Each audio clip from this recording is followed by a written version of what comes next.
Buckeye fans have savvy football minds, and the ones I talked to weren't surprised by the suspension handed down by the Big Ten, but they said 3 games wasn't enough. Meanwhile, Michigan faithful are standing behind the Maize and Blue.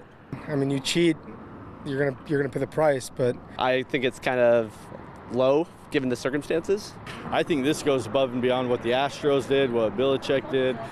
So I think this is a pretty big deal. Buckeyes are rallying around the suspension of Jim Harbaugh for that team up north, but also admit it would be nice to see him on the sidelines November 25th. Yeah, I'd be okay with like a indefinite suspension, but he gets to play or be there for 1 game just so I can watch him lose. I'd like that. It's a little bit bittersweet because you always like to see Harbaugh and Michigan suffer, but I would now, when we beat them here in a couple weeks, then the excuses are going to come rolling. So that kind of bugs me a little bit. I reached out to several former Michigan players from right here in Ohio to get their take.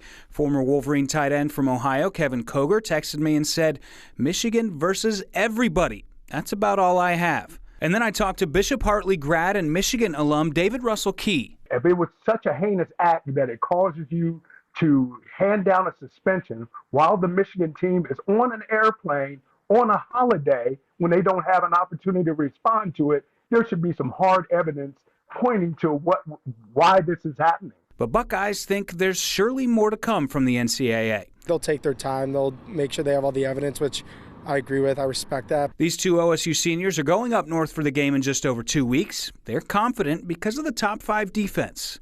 Never had a defense like this, that's for sure, and I'm excited to watch This team is more equipped to win than the last 2 years we've had. You know, we've never played with this much fire in 10 years. You know? And that's with or without Jim Harbaugh on the sidelines. It's going to make for one heck of a 30 for 30. Those fans tell me they have a sour taste in their mouth after the last 2 years' losses to Michigan, and they want to see Harbaugh on the sidelines on November 25th so that Ryan Day and Jim Harbaugh can shake hands at midfield after, hopefully, a Buckeye victory. Local for you at Ohio State University, I'm Kyle Beachy, NBC4.